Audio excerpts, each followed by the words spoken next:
పులివెందులు అనగానే గుర్తొచ్చేది వైఎస్ కుటుంబం. వైఎస్ కుటుంబానికి దశాబ్దాలుగా పెట్టని కోటగా మారింది పులివెందుల. కానీ జెడ్పీటీసీ ఉప ఎన్నికల్లో తెలుగుదేశం పార్టీ వ్యవహరించిన విధానం, రిగ్గింగ్ చేసినటువంటి తీరు పట్ల స్థానిక ప్రజల్లో తీవ్ర అసంతృప్తి వ్యక్తమవుతోంది, వ్యతిరేకత వ్యక్తమవుతోంది. రిగ్గింగ్ ద్వారా ఎన్నికల్లో అక్రమాల ద్వారా జెడ్పీటీసీ ఉప ఎన్నికను గెలిచారు కానీ అక్కడ మాత్రం స్థానికంగా ప్రజల్లో అసంతృప్తి ఉంది. ఈ వ్యవహారం పైన తీవ్ర వ్యతిరేకత వ్యక్తమవుతోందని విశ్లేషకులు అంచనా వేస్తున్నారు. జగన్మోహన్ రెడ్డి ఎమ్మెల్యేగా గత ఎన్నికల్లో గెలిచారు.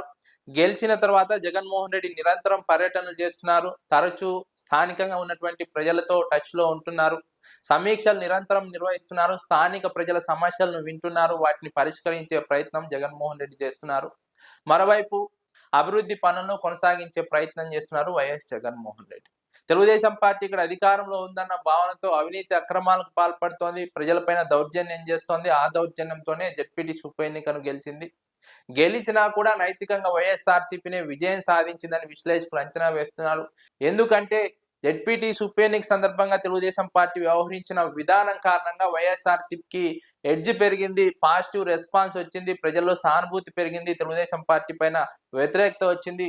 ఖచ్చితంగా ఈ అంశం వచ్చే ఎన్నికల్లో ప్రభావం చూపుతుందని విశ్లేషకులు అంచనా వేస్తున్నారు. జగన్మోహన్ రెడ్డి మెజార్టీ మరింత పెరుగుతుందని విశ్లేషకులు అభిప్రాయపడుతున్నారు.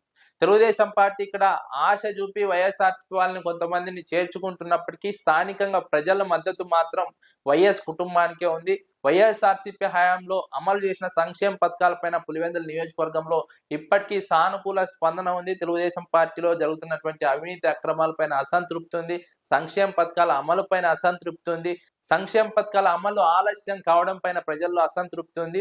వైఎస్ఆర్సీపీ హయాంలోనే సంక్షేమ పథకాల అమలు మెరుగ్గా జరిగిందని ఇక్కడ ప్రజలు అభిప్రాయపడుతుండడం జగన్మోహన్ రెడ్డి కలిసి వచ్చిన అంశంగా విశ్లేషకులు అంచనా వేస్తున్నారు. స్థానికంగా గ్రూపు విభేదాలు లేవు, వర్గ విభేదాలు లేవు. వైఎస్ఆర్సీపీలో కేవలం నాయకుల మధ్య కొంత సమన్వయ లోపం ఉన్నట్టు తెలుస్తోంది. ఆ సమన్వయ లోపాన్ని కనుక పరిష్కరించుకోగలిగితే ఇక్కడ వైఎస్ఆర్సీపీ వచ్చే ఎన్నికల్లో మరింత మెజార్టీతో గెలిచే అవకాశం ఉంది. జగన్మోహన్ రెడ్డి తనకున్నటువంటి బిజీ షెడ్యూల్ కారణంగా రాష్ట్ర రాజకీయాలపైన, పార్టీ నిర్మాణం పైన ఫోకస్ చేయాల్సినటువంటి నేపథ్యంలో స్థానికంగా రాజకీయాల బాధ్యతను, నియోజకవర్గ బాధ్యతను ఎంపీ అవినాష్ రెడ్డికి అప్పగించారు. అవినాష్ రెడ్డి కూడా యాక్టివ్ గా పనిచేస్తున్నారు. నిత్యం ప్రజల సమస్యలను పరిష్కరించే ప్రయత్నం చేస్తున్నారు. వాటిని జగన్మోహన్ రెడ్డి దృష్టికి తీసుకొస్తున్నారు. స్థానిక ప్రజలకు అండగా నిలబడుతున్నారు, క్యాడర్ కు అండగా నిలబడుతున్నారు, క్యాడర్ ను కలుపుకొని వెళ్తున్నారు. ఎక్కడ గ్రూప్ విభేదాలకు, సమస్యలకు తావివ్వకుండా అవినాష్ రెడ్డి కూడా చాలా యాక్టివ్ గా పనిచేస్తున్నారు, చాకచక్యంగా పనిచేస్తున్నారు. అందుకే వైఎస్ఆర్సీపీ ఇక్కడ ఇప్పటికీ తన ఎడ్జ్ను కోల్పోకుండా తెలుగుదేశం పార్టీని బలపడకుండా చేయగలుగుతుంది.